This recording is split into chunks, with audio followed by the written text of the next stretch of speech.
اور ہر چیز سے محروم رہا۔ اس شعر میں شاعر در حقیقت اپنی بدنصیبی پر روشنی ڈال رہا ہے کہ بدنصیبی نے میرے گھر کا راستہ دیکھ لیا، اس طرح دیکھا کہ عمر بھر بدنصیبی کی نحوست طاری رہی اور خوش نصیبی جو ہے وہ میرے در سے دور ہو گئی، یعنی میرے گھر سے دور ہو گئی۔ آگے ہے ہمارے پاس رہی سبز بے فکر کشتے سخن، نہ جوتا کیا میں نہ بویا کیا، یعنی میں نے جو جوتا نہ بویا، ہم کچھ فرق نہیں پڑتا اس سے۔ شاعر اس شعر میں کہتے ہیں کہ ان کی شاعری کی بے فکر و آزاد دنیا ہمیشہ تر و تازہ رہی۔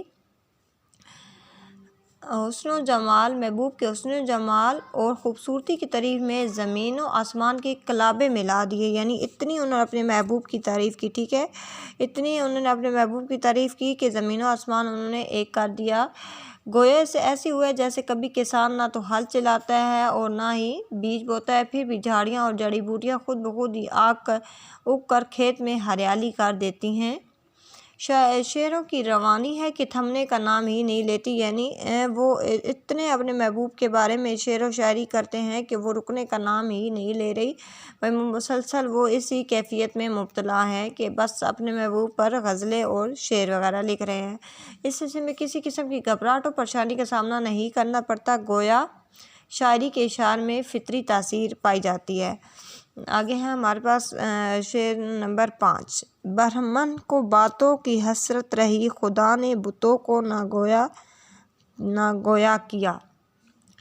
برہمن ہوتا ہے یعنی ہندو عالم ہوتا ہے، برہمن یعنی ہندو عالم کی ہمیشہ خواہش رہی کہ وہ بت جن کے سامنے وہ جھکتے اور عبادت کرتے ہیں وہ بھی باتیں کرے، لیکن یعنی وہ ہمیشہ یہی حسرت رکھتے تھے کہ بت ہمارے سامنے بولیں جن کی ہم عبادت کرتے ہیں، لیکن ان کی یہ حسرت ہی رہی، خواہش ہی رہی، لیکن انہوں نے کبھی باتیں نہ کی کیونکہ اللہ تعالیٰ جو ہے قوت گوئی انہیں نہیں دیتا، لیکن اس لیے برہمن کی خواہش پوری نہیں ہو سکتی۔ اسی طرح شاعر کی بھی خواہش رہی کہ اس کا محبوب اس سے ہم کلام ہو، لیکن اس کی یہ خواہش بھی پوری نہیں ہوئی، محبوب نے اس سے کلام نہیں کیا اور اس کی دل آرزو نے بھی حسرت ناتمام کا ہی روپ دھار لیا۔ اس شعر میں بتوں کو بطور استعارہ استعمال کیا ہے شاعر نے، ٹھیک ہے، یعنی وہ بھی جس طرح برہمن کی یہ خواہش ہوتی ہے کہ بت ان سے باتیں کرے لیکن خدا نے بتوں کو زبان نہیں دی، اسی طرح شاعر کا بھی یہ دل ہے کہ وہ ان کا محبوب جو ہے وہ ان سے باتیں کرے۔ مزہ غم کے کھانے کا جس کو پڑا وہ اشکوں کو پڑا، جس کو پڑا وہ اشکوں سے ہاتھ اپنا دھویا کیا۔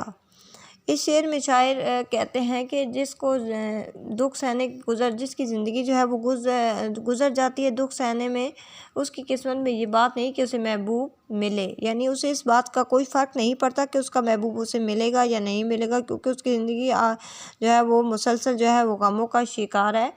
محبوب کی بے رخی سے پریشان شاعر کہتا ہے کہ جو الم سہنے یا صدمہ اٹھانے کی عادت پڑ جاتی ہے، آنسو اس کا مقدر بن جاتے ہیں، گویا وہ محبوب کی جدائی میں اتنا روتا رہتا ہے کہ اس کی آنکھوں سے آنسوؤں کا نہ ختم ہونے والا سلسلہ جو ہے وہ جاری ہو جاتا ہے اور وہ آنسو اس کے کبھی بھی نہیں تھمتے۔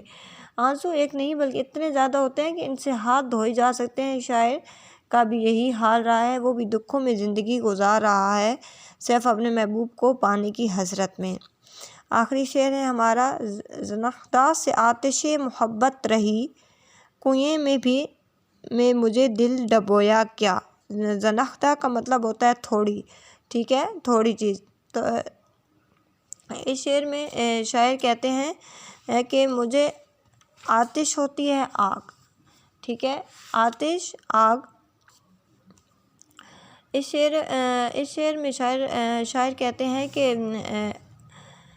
اے آتش تو نے اپنے محبوب کو بہت چاہا، اس کا حسن و جمال واقعی قابل تعریف ہے، لیکن تجھے محبوب کے ہنسنے سے اس کی تھوڑی میں بننے والے کنویں سے ہمیشہ پیارا، یعنی ان کے جب وہ ہنستے تھے ان کے محبوب تو ان کا جو ہے وہ ایک ڈمپل پڑتا تھا تھوڑی پہ، اس کی تھوڑی پہ بننے والے کنویں سے ہمیشہ پیارا، گویا تجھے تیرے دل نے اس کنویں میں ڈبو دیا اور تو اسی کنویں میں غوطے کھاتا رہا، یعنی تیرا دل تھوڑی کے گیڑے میں اٹکا رہا اور تو محبوب کو بہت چاہتا رہا، یعنی تیری محبت میں دن بدن جو ہے وہ تیزی آتی ہے۔ اس شعر میں محبوب کی تھوڑی کے گھڑے کو کنویں سے تشبیہ دی گئی ہے۔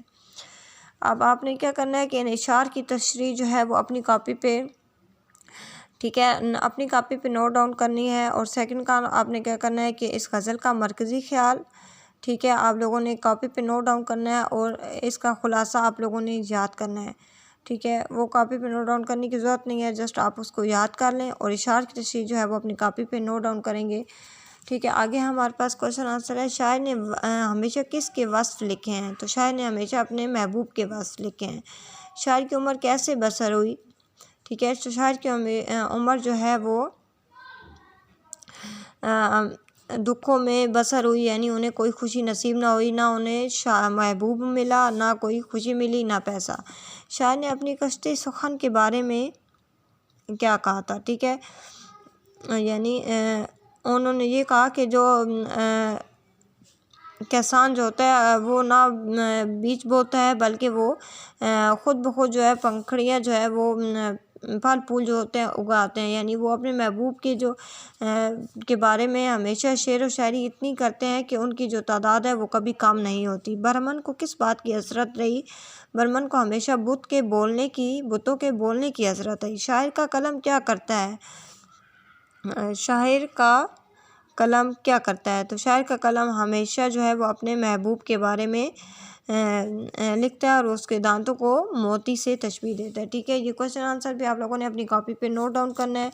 ہمارا حصہ غزل جو ہے وہ کمپلیٹ ہو چکا ہے۔ آپ نے اشعار کی تشریح اپنی کاپی پہ لکھنی ہے اور اس کو اچھی طرح جو ہے وہ یاد بھی کرنا ہے اور مرکزی خیال بھی کاپی پہ نوٹ ڈاؤن کرنا ہے اور جو خلاصہ ہے وہ آپ لوگوں نے یاد کرنا ہے، ٹھیک ہے۔